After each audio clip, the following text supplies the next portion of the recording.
Hello guys, and welcome to the 6th video of this HTML5 tutorial. We already talked about everything that's in black text, right in this image. And today, in the 6th video, we will be talking about forms and how that helps you to make your website interact with the user.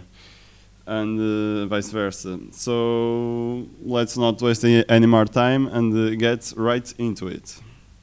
So we are almost at the finish line. We just are missing 4 chapters. Let's now start with the chapter about forms. Let's add the horizontal rules. All right. There, forms. And let's begin. The form tag is used to create an HTML form for a user input.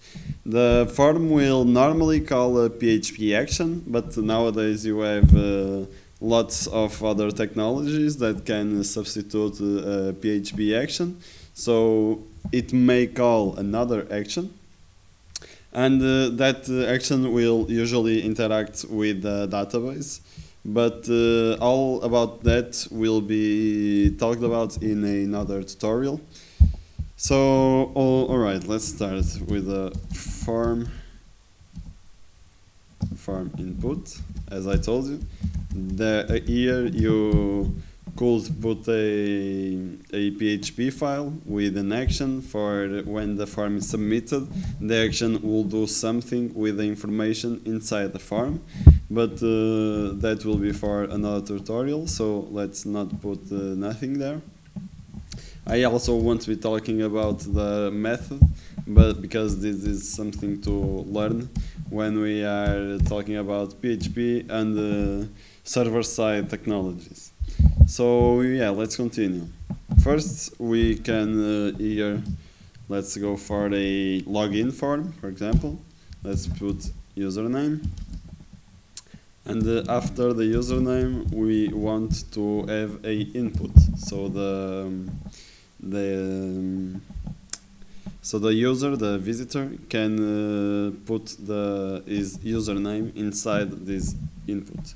The input will be text, because username is a text, and can have a placeholder that can be, for example, the developer.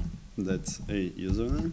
And now if we refresh it, there it is, our username, our input.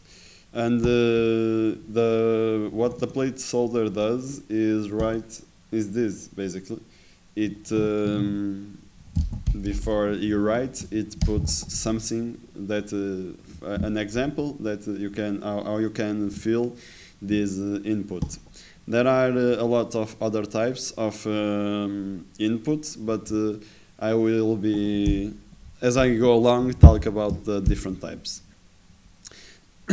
Sorry. There can be another input for the password, and now input a input, and this won't be text but will be a password, and this doesn't have any placeholder. Let's refresh it. It can be because the input is also not does not have the display set to block but inline. They usually stay in the same line. But if you don't want that to happen, you can just come here and put a break line, and it will go to the line under it. But if you want another one to be prettier, here it is. Now, because the type is password, if you go here and put your password, it will be like a normal password, and no one will be able to see it. And now let's add one last input. And this input will be the type submit.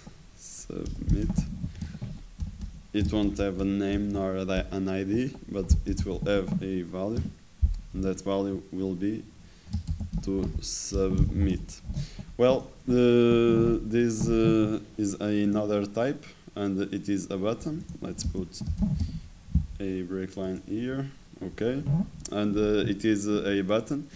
When you put submit, it will call the action you have up here, and will do something with the field inputs, the field by the user. But we don't have any action, so clicking on submit is useless.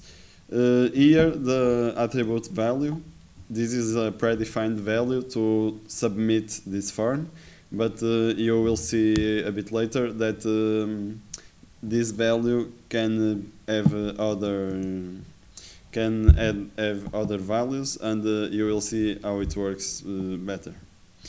So now let's see. It can be, yeah, it can still be inside. Let's make another form. Imagine this form would be like the button of post in Facebook, and inside here you want a text area. A text area tag is a input of the type text, but instead of just a single line like here in the username, it will have a whole area for you to submit or to write your post. So let's see. We also don't need name nor ID. Calls, the attribute calls and rows is exactly the number of calls and the number of columns and the number of rows. And here you can also have a placeholder saying example like HTML. And after that we can have another button of submit. Let's just give a few break lines here, and there it is. You can add here a break line too, and reload it, and yeah, there it is. Here you can write your post, whatever you want, but imagine you don't want it to be like this, like a placeholder. Imagine you really want people to have the option of instead of having to write I like HTML, really to, as you see the text area, you can post saying I like HTML. You can inside this text say I like HTML, write this, and then it will be truly in text. You can edit it, and then you can submit it. The text area, as like the other inputs inside form, have some other attributes. One is this, disable. Now you see the text area, but you can't really edit it. There is another one that is, instead of disable, required. The text box is filled, but if it if it is not filled and it is empty, as you may see, and you click submit, it will tell you that the form can't be submitted if the text area hasn't have a value. And that's about it. You can also, specific for text areas, have the max length and say like 200 characters. And now, well, that's way too much. Let's reduce it to 20. And now, if you keep on writing at the 20th character, it won't let you write anything else. And that's it for the text area. Let's keep on going with some break lines and another form with no action. Now in this form we can have a button. Let's define a button by type button. As you see, the button can have other types. You feel free to choose them and see what they do. but I don't think it is important for now. Let's in here say make me do absolutely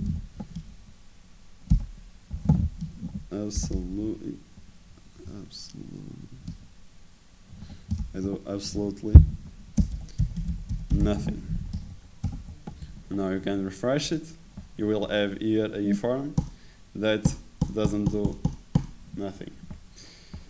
So inside this form we can continue and develop some other buttons. Now with the tag select, we don't need nor name nor ID.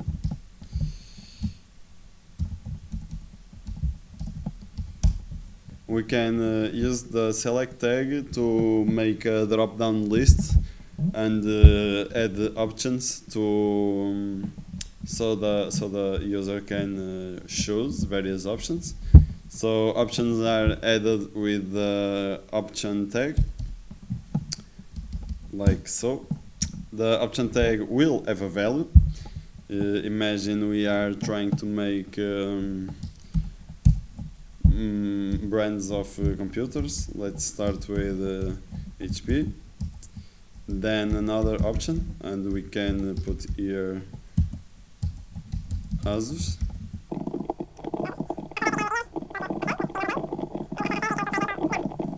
Now we can refresh it, and you will see that there, after we put a break line here, you'll see that there is here a drop-down button with all the options we just added.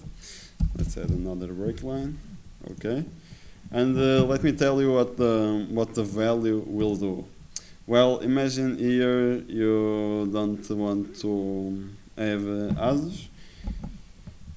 You imagine in your database you don't want to work with Asus, but you want to work with the name AS. You can display for the user the word Asus, but when you are submitting this form, the value of this option will not be Asus, that's what the user see, but will be AS, and so on and so on.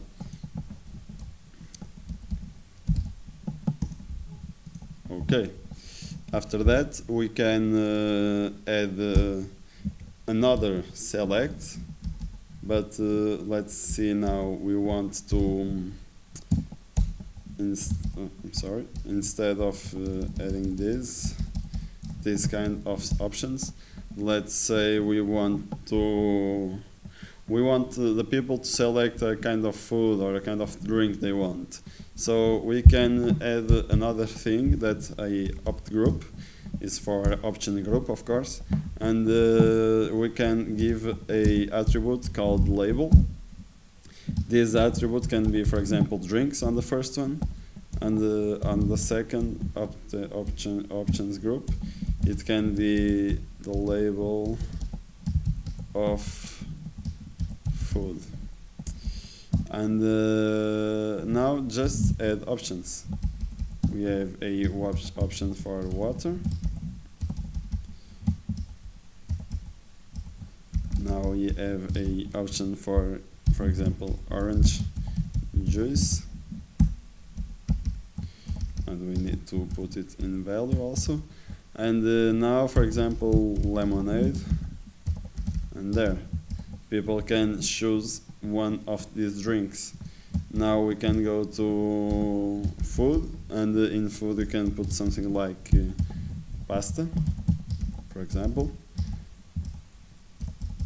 And then after pasta you can put something like meat or vegan, like so. Let's just add some break lines here. Okay, now we have water, orange juice and lemonade inside drinks, and inside food we have pasta, meat and vegan, like that. So if you want to give any option to the user, but the option needs to be from a larger set of options, you can use this. Now let us continue. Let's create another form with no action. Inside the form we can have a label, and you see that the label does absolutely nothing. The label will be for mail, for example, and here you can put mail, and then we add a input that there's a type of radio. The name will be gender, and the value will be male. Now we can add a break line here, another label. Let's just copy this and paste a few times, 3 times actually. After the male you can have female. Let's go for female here. Radio again, and input the type radio. In the name it will still be gender, the value will be female, and here it can be other, radio, gender, and other. And I will explain what this does now. These are radio buttons. Let's just add a few break lines here. These are radio buttons. You can click one, but if you click another one, it will automatically deselect your previous choice, like this. And I'll tell you how it works. Well, the label is simply the text you see behind the inputs of the type radio. But what connects these inputs so that these 3, I can only select one, but I can come up here and select another one, for example. And that is the name gender. Look like if I change the name and put something else, and I reload it. Now between male and female, because they have the same name, I can only choose one. But if I come here and choose other, I can also select it, because it doesn't have the same name as the other inputs.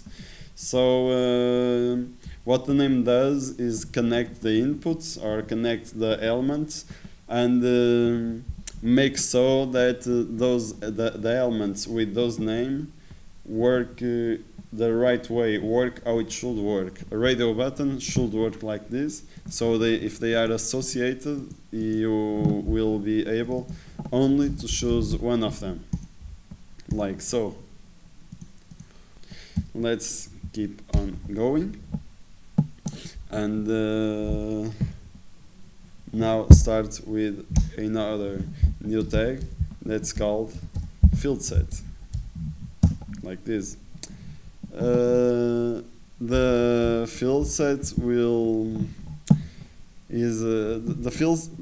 can use a field set tag inside the form to create an area of related elements of the form inside the form. You can also add the legend tag to give the field set a title. So we can go here and now put the tag legend, and for example we are going to give a personalia in this field set. Let's now go to name, double dots, and input of the type text. Let's now give it a few break lines, and let's say for example email, and have another input of type text. Actually you can have a type email in the input. Let's now have another break lines and say date of birth,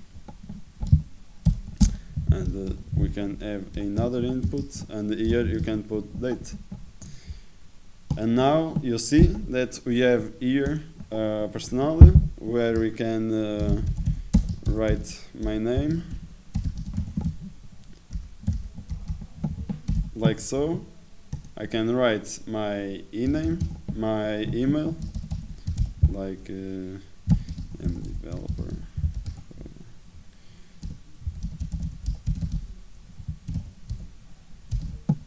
And after that, I can choose the date of birth, like so. For example, like this. I was born in 11th of January of this year. And that's what the field set does. It makes inside a form a specified region where everything is connected by in some way. So let's now go to the one last type of input, and that input can be this one.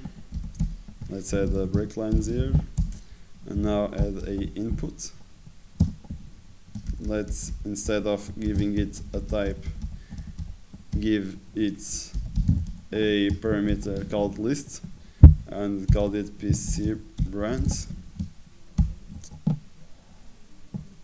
And now in data list, and now creating the data list tag with ID equals to the name of the list, I'm meaning PC brands.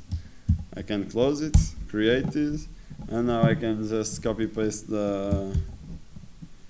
these PC brands like so. And now if I reload it, I will have here it's kind of an input of type text, but it's not really, because as I write, my options are reduced, and I can choose whatever I want from these options, like so. I have another tag that's called output, like this, but I have a good example in the document I already made. But the thing is, it uses a bit of JavaScript, and I don't really have a good example to explain the output tag without the JavaScript. So in the end of this tutorial, I will leave you a link with a better explanation of the output tag. So that will be it for this chapter, and I'll see you in the next one. So that will be it for this sixth part of this HTML5 tutorial. I hope you understood everything about forms. And in the next video, we will in the last video, the seventh video of this HTML5 tutorial, we'll be talking about frames, style, and programming. So yeah, that's it. If this video helped you, don't forget to leave a like and maybe subscribe to my channel. And that's it. Have a good one.